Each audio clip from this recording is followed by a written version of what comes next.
Bapak Ibu yang dikasih Tuhan, saya sejak kecil nggak pernah punya cita-cita untuk menjadi seorang hamba Tuhan. Saya dulu pengennya menjadi guru fisika atau matematika, karena memang itu adalah pelajaran kesukaan saya dari SD sampai SMP. Tetapi pada waktu SLTA, saya dipaksa orang tua saya sekolah di SPG, Sekolah Pendidikan Guru. Dan saya waktu itu berontak minta ampun karena apa? Itu berarti mematikan keinginan saya, cita-cita saya. Dan setelah saya lulus SPG, saya pengen kuliah. Ternyata kesempatannya itu hanya guru sejarah dan PMP zaman dulu itu. Saya itu pelajaran itu nggak seneng, sejarah dan katakanlah pendidikan moral Pancasila itu saya nggak mau. Akhirnya waduh stres, akhirnya saya pergi ke Bandung dan disitulah Tuhan tangkap saya. Akhirnya saya melayani Tuhan sampai saat ini. Dan saya katakan, jika saya menjadi seorang hamba Tuhan, itu bukan karena keinginan saya, tetapi karena ketetapan Tuhan. Karena Tuhan yang memiliki rancangan atas kehidupan saya pada waktu itu. Begitu juga dengan Bapak Ibu sekalian. Pada saat kita mungkin ditempatkan suatu instansi atau suatu tempat dalam usaha, dalam segala bidang di dalam kehidupan kita, saya katakan itu pun juga adalah bagian daripada rancangan Tuhan yang Tuhan menuntun dari mungkin sejak kecil. Tuhan akhirnya mengarahkan kehidupan kita sehingga kepada apa yang Tuhan tempatkan di dalam hidup kita. Begitu juga saya nggak pernah punya cita-cita, dan pada saat saya lulus SPG, saya disuruh kuliah teologi di Satya Wacana pada waktu itu oleh hamba Tuhan dan juga sponsor saya yang dari Sinode GKJ. Saya nggak mau. Saya melihat hamba Tuhan kok hidupnya ngenes ya, mesake dan sebagainya. Kalau saya jadi hamba Tuhan nanti waduh, saya nggak tertarik sama sekali. Tetapi karena ketetapan Tuhan, saya nggak bisa ingkar dari semuanya itu, saya nggak bisa lari dari semuanya itu, dan saya bersyukur sampai saat ini saya tetap melayani Tuhan. Bukan masalah posisi kita bisa berkenan di hadapan Tuhan, tetapi yang membuat kita bisa berkenan pada Tuhan, apa yang ditetapkan Tuhan, lalu itu kita kerjakan dengan kesungguhan hati kita. Itulah yang membuat hidup kita bisa berkenan di hadapan Tuhan. Bukan posisi, saya berkenan pada Tuhan bukan karena saya pendeta, bukan karena Bapak Ibu mungkin majelis atau pengurus, tetapi yang membuat kita bisa berkenan di hadapan Tuhan, yaitu sejauh mana kita telah mengerjakan apa yang dipercayakan Tuhan, apa yang ditetapkan oleh Tuhan di dalam kehidupan kita. Kita sudah kerjakan dengan kesungguhan hati kita belum? Itulah yang menentukan hidup kita akan berkenan di hadapan Tuhan atau tidak. Pagi ini kita akan, atau siang ini kita akan sama-sama belajar kebenaran firman Tuhan. Kita akan belajar seorang tokoh yang sangat luar biasa, namanya Yohanes Pembaptis. Dia ditetapkan Tuhan menjadi seorang perintis kedatangan anak manusia. Suatu tugas ketetapan yang mungkin gak terlalu populer, mungkin gak terlalu prestisius dan sebagainya. Tapi apa yang dilakukan oleh Yohanes, inilah yang akan menjadi pembelajaran kita bersama-sama. Bagaimana sikap Yohanes untuk meresponi terhadap panggilan dan ketetapan Tuhan di dalam kehidupannya. Kita akan membuka Alkitab kita di dalam Yohanes pasal yang pertama, ayat yang ke-6 sampai dengan yang ke-8, dan kita akan sambung ayat 19 sampai dengan yang ke-28. Yohanes pasal yang pertama, ayat yang ke-6 sampai yang ke-8. Di situ dikatakan, datanglah seorang yang utus Allah, namanya Yohanes. Ia datang sebagai saksi untuk memberi kesaksian tentang terang itu, supaya oleh dia semua orang menjadi percaya. Ia bukan terang itu, tetapi ia harus memberi kesaksian tentang terang itu. Kita sambung di ayat yang ke-19.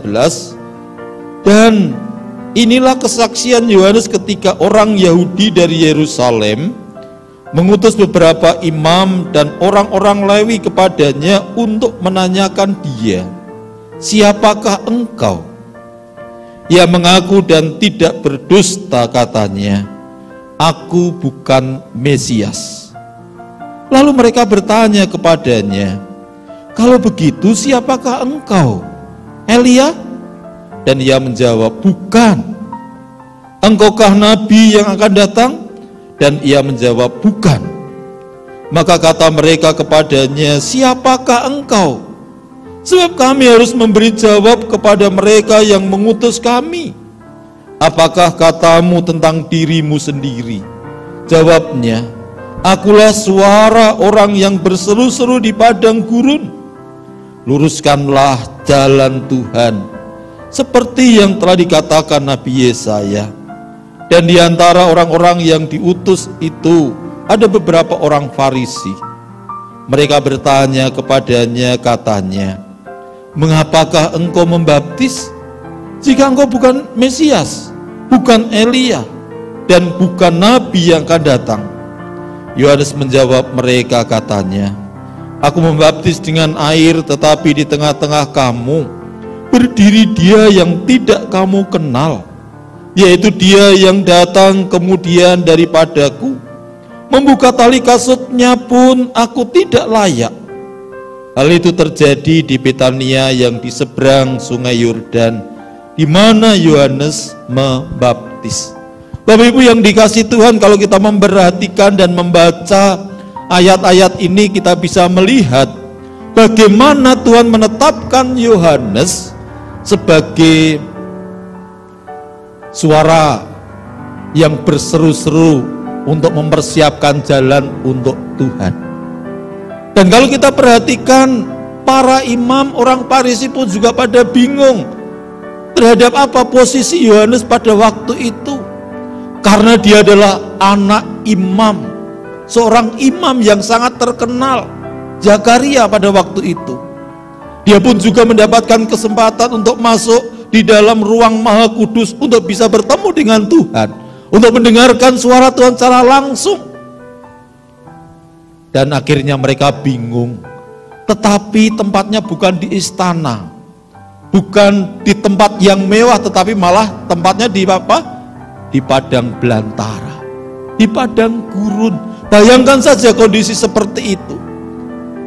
Dan apa respon daripada Yohanes Pembaptis pada saat dia mendapatkan tugas tersebut?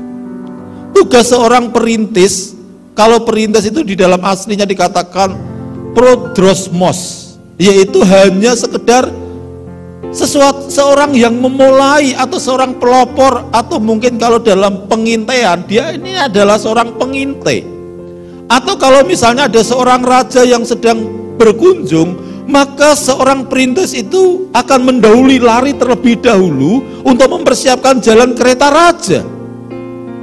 Saya katakan bahwa tugas daripada Yohanes itu sebenarnya nggak terlalu penting, nggak terlalu prestisius, nggak terlalu terkenal gitu ya. Bukan menjadi cita-cita setiap orang.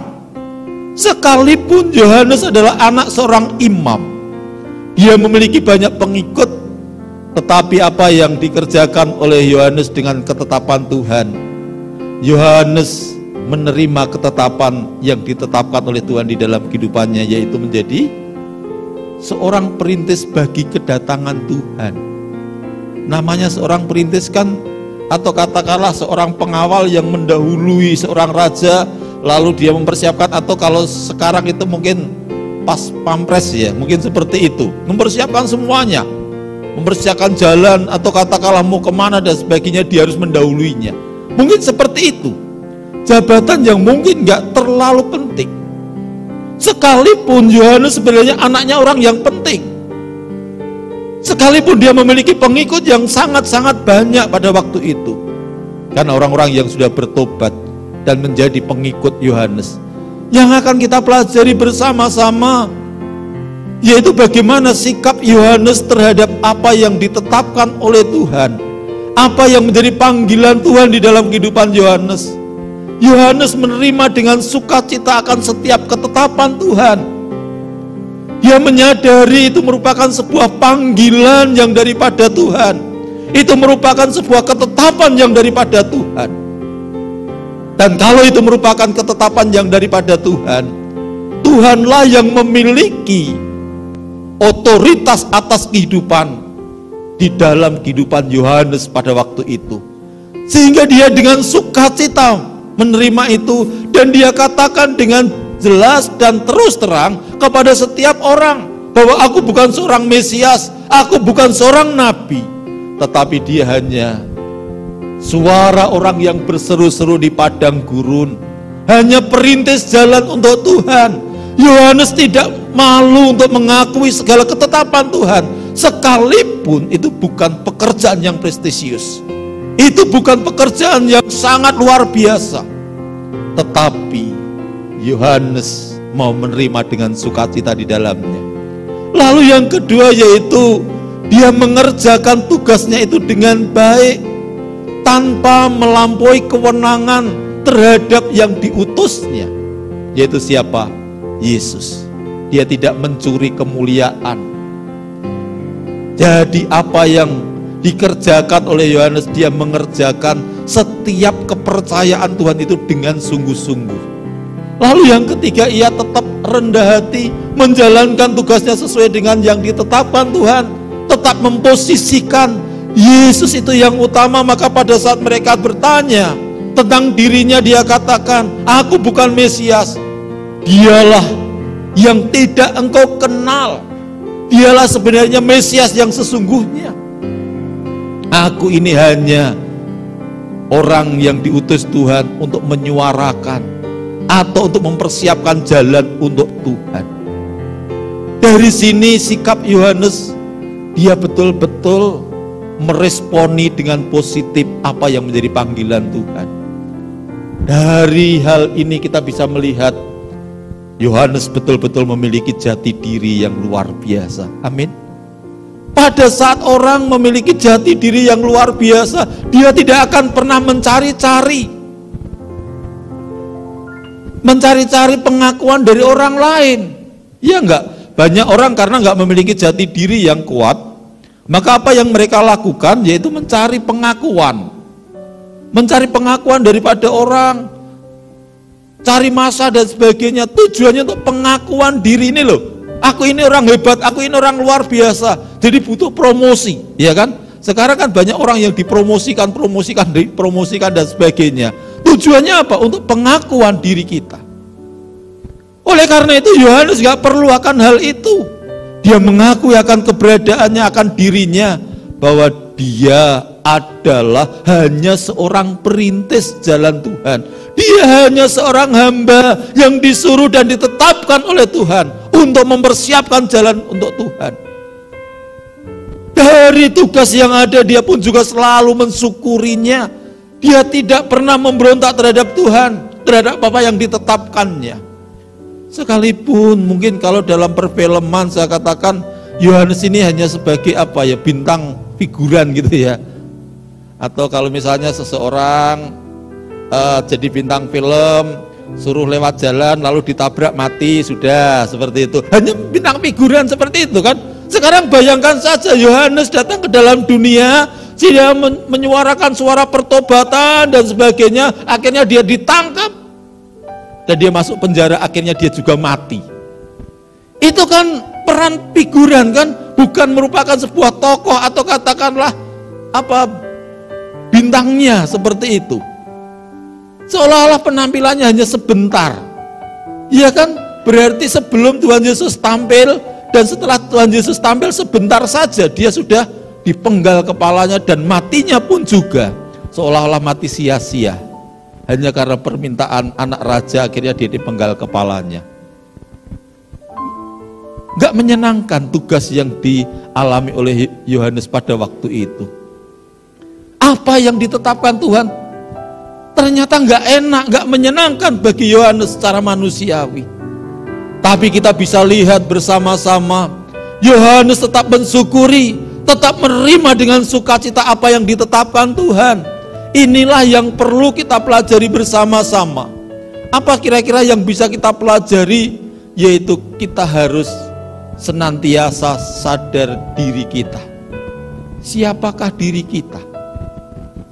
Kita harus tahu posisi kita. Sebenarnya Tuhan panggil di mana posisi kita di dalam kehidupan ini. Karena dengan hadirnya kita di dalam dunia bukan karena kebetulan, tetapi karena Allah yang memiliki rancangan atas kehidupan kita. Amin. Karena Allah yang punya rencana, dan Dia pun juga punya tempat yang paling tepat bagi setiap kita. Pada saat kita masih mencari-cari katakanlah jati diri kita dan tempat di mana kita dipanggil Tuhan, maka kita akan bingung. Kenapa banyak orang bingung? Karena mereka selalu fokusnya pada diri sendiri. Mereka beranggapan kalau dia memiliki posisi yang tinggi, prestisius, itu berarti pasti akan berkenan di hadapan Tuhan. Kalau kita memiliki segala kekayaan, pasti hidup kita akan berkenan di hadapan Tuhan. Belum tentu. Kalau kita usianya panjang, berarti hidup kita berkenan pada Tuhan. Belum tentu.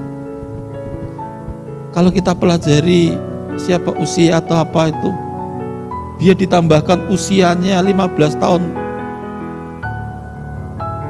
Hizkia itu ditambahkan usianya 15 tahun, tetapi apakah dengan penambahan usia 15 tahun hidupnya berkenan di hadapan Tuhan? Malah enggak kan? Hidupnya enggak berkenan di hadapan Tuhan. Bukan karena usia kita lebih panjang hidup kita berkenan pada Tuhan. Bukan karena kita memiliki jabatan yang tinggi kita pasti berkenan di hadapan Tuhan. Bukan. Tapi pada saat kita bisa berkenan di hadapan Tuhan, kita menyadari akan panggilan Tuhan di dalam hidup kita. Dan pada saat kita sudah menyadari akan setiap panggilan Tuhan itu di dalam hidup kita, dan kita kerjakan dengan kesungguhan hati kita, seperti yang dilakukan oleh Yohanes Pembaptis pada waktu itu.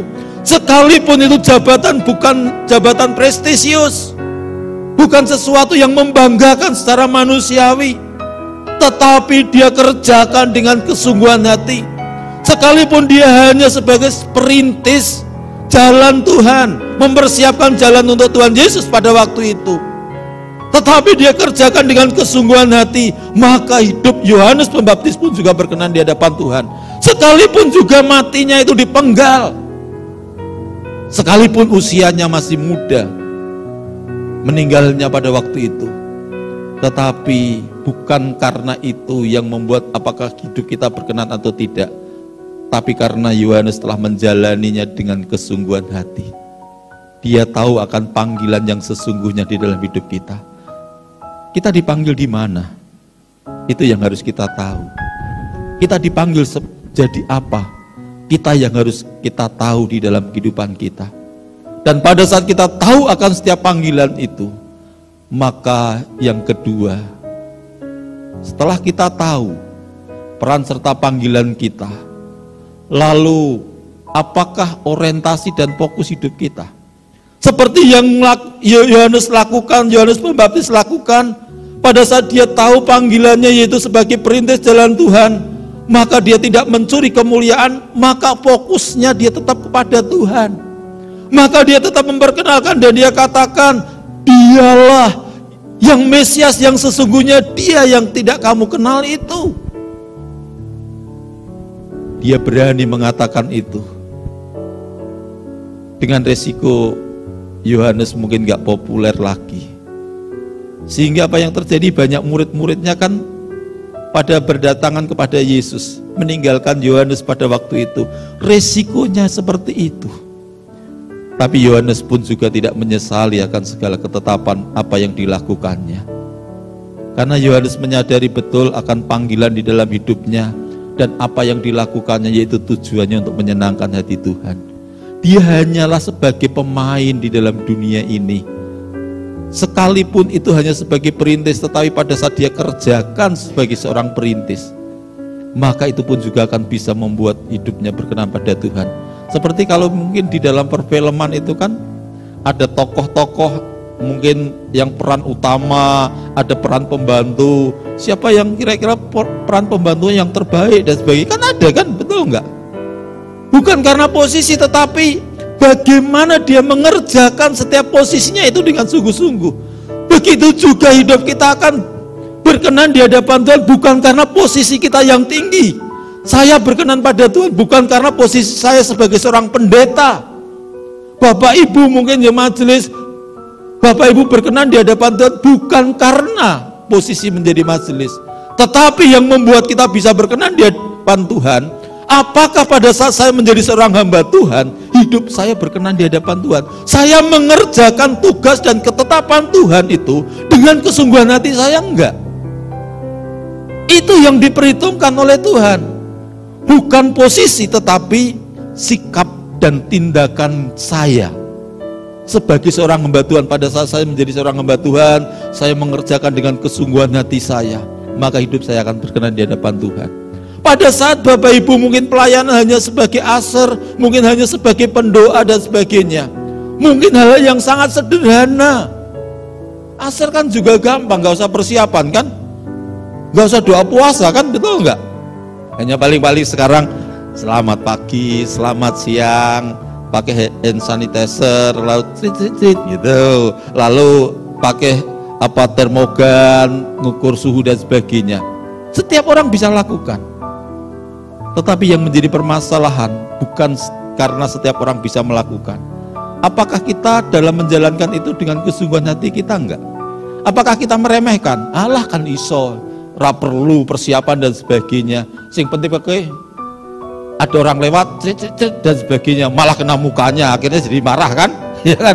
Kira-kira apa yang terjadi kalau kita sebagai penerima tamu, sebagai aser, itu pun juga tugas yang mulia di hadapan Tuhan. Pada saat kita kerjakan dengan sungguh-sungguh, pada saat kita mungkin menyalami orang, dengan kita nggak memandang wajahnya, kita sudah menyakiti. Kira-kira hidup kita berkenan di hadapan Tuhan? Enggak. Jadi bukan masalah posisi, tetapi masalah sikap dan tindakan kita pada saat kita mengerjakan apa yang ditetapkan oleh Tuhan di dalam kehidupan kita. Sekalipun itu mungkin pekerjaan yang sederhana, tapi pada saat kita kerjakan dengan kesungguhan hati kita, hidup kita pun juga akan berkenan di hadapan Tuhan. Itulah yang dikerjakan oleh Yohanes. Sekalipun mungkin tugasnya adalah biasa, tetapi dia kerjakan dengan kesungguhan hati, maka disitulah hidupnya berkenan pada Tuhan. Karena orientasinya, fokusnya selalu kepada Tuhan. Itu yang menjadi pembelajaran buat setiap kita. Apapun yang Tuhan percayakan di dalam hidup kita, mari kita kerjakan dengan kesungguhan hati kita. Mungkin menjadi worship leader, mungkin menjadi singer, mungkin menjadi katakanlah tim multimedia dan sebagainya, penerima tamu, dan jangan remehkan. Karena kaitannya itu semua yaitu dengan Tuhan. Lalu yang tiga yaitu yang diperhitungkan Tuhan, bagaimana sikap dan tanggung jawab dalam menjalankan tugas yang dipercayakan Tuhan di dalam kehidupan kita. Itulah yang menentukan apakah hidup kita berkenan atau tidak. Jadi apakah pada saat kita menjalankan tugas itu dengan tanggung jawab atau tidak. Namanya kita bertanggung jawab berarti sekalipun itu membutuhkan pengorbanan, sekalipun itu membutuhkan mengakibatkan sebuah resiko di dalamnya. Segala sesuatu itu ada resiko dan konsekuensinya. Pada saat saya memilih dan katakanlah apa yang ditetapkan Tuhan dan saya tanggapi dan saya responi dengan baik, menjadi seorang hamba Tuhan ada resikonya enggak? Ada konsekuensinya enggak? Ada, Bapak Ibu. Mungkin banyak diomongi orang, disalah mengerti orang dan sebagainya. Ya itu wajar, itu resikonya, konsekuensinya. Kalau kamu nggak mau diomongi orang dan sebagainya, nggak mau disalah mengerti orang, sekalipun kita sudah melakukan yang terbaik, kadang-kadang kita kan masih disalah mengerti, betul nggak? Karena mungkin tipe masing-masing orang berbeda-beda, penampilan seseorang itu berbeda-beda, tapi semua itu ada resiko dan konsekuensinya. Wong Bapak Ibu jalan aja ada resikonya, kalau ada konsekuensinya, betul nggak? Bisa kesandung, bisa ditabrak, bisa nggak? Bisa. Mertua saya itu nggak bisa naik motor, tetapi juga ditabrak motor kan. Akhirnya sampai saat ini kan dia jalannya kesulitan. Segala sesuatu itu ada resikonya, Bapak Ibu. Wong orang tidur aja ada resikonya kan. Ada yang nggak bisa bangun kan. Artinya segala sesuatu itu ada konsekuensi dan resikonya. Oleh karena itu pada saat kita memilih akan hal itu dan menerima tawaran Tuhan dengan semuanya itu, apapun konsekuensi dan resikonya harus kita terima. Jangan enaknya saja kan, betul enggak? Kalau kita menjadi seorang mahasiswa atau pelajar, itu kan pun juga ada konsekuensinya. Kita harus banyak belajar. Kalau kita terlambat, kita kena skorsing. Kalau kita katakanlah melakukan kesalahan, kita pun juga pasti akan kena teguran dan sebagainya. Semuanya ada konsekuensi dan resikonya. Begitu juga di dalam kita mengiring akan Tuhan. Begitu juga kita di dalam meresponi akan segala ketetapan Tuhan di dalam kehidupan kita. Semuanya pun juga ada konsekuensi dan resikonya di dalam kehidupan kita. Tetapi pada saat kita kerjakan dengan kesungguhan hati kita, maka Tuhan pun juga akan berkenan. Maka berkat Tuhan pun juga akan Tuhan curahkan di dalam kehidupan kita. Jika Tuhan izinkan kekurangan itu terjadi dalam hidup kita, jika kesulitan itu Tuhan izinkan di dalam kehidupan kita, karena Tuhan memiliki rancangan yang terbaik atas hidup kita, maka marilah kita belajar fokusnya kepada Tuhan. Apa sih Tuhan maksudmu di balik itu semua? Pada saat kita tahu, oh ternyata rancangan Tuhan itu seperti ini. Pada saat kita fokusnya pada diri kita sendiri, hidup kita akan stres. Betul enggak?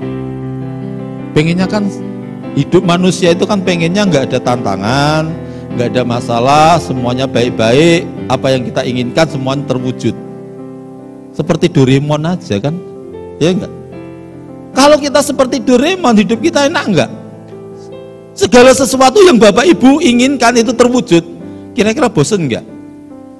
Aku pengen di mobil Pajero, wah setelah itu bosen, pengen apa lagi, kita enggak akan pernah menikmati hidup ini.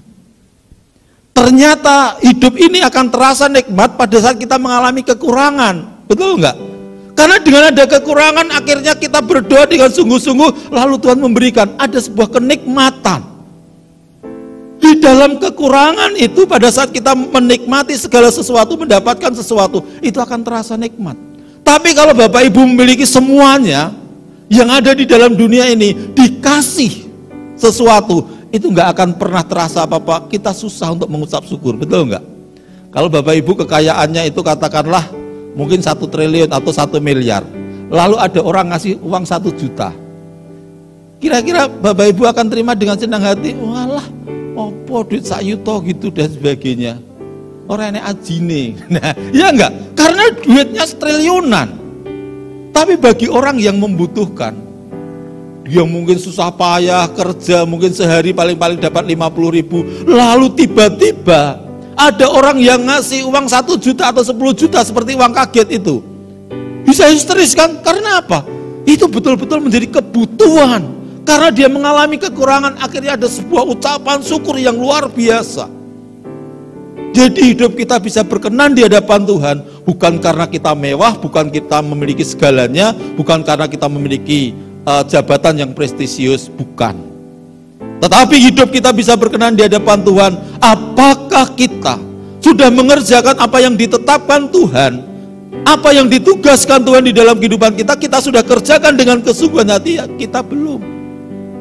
Pada saat kita kerjakan dengan kesungguhan hati itulah, dengan bertanggung jawab di hadapan Tuhan, maka hidup kita akan berkenan di hadapan Tuhan, sekalipun tugas kita itu sederhana. Mungkin kalau di gereja hanya menjadi koster, tapi pada saat kita menjadi koster yang luar biasa, maka hidup kita pun juga akan berkenan di hadapan Tuhan. Pada saat kita menjadi seorang hamba Tuhan yang luar biasa di hadapan Tuhan, maka hidup kita pun juga diberkati. Pada saat kita menjadi jemaat yang sungguh-sungguh di hadapan Tuhan, hidup kita pun juga akan diberkati.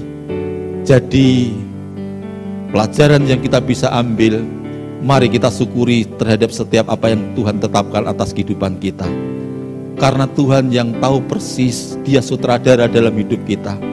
Maka untuk membuat hidup kita bisa berkenan di hadapan Tuhan, lakukan dan kerjakan dengan kesungguhan hati. Maka berkat Tuhan akan melimpah dalam hidup kita. Tuhan Yesus memberkati.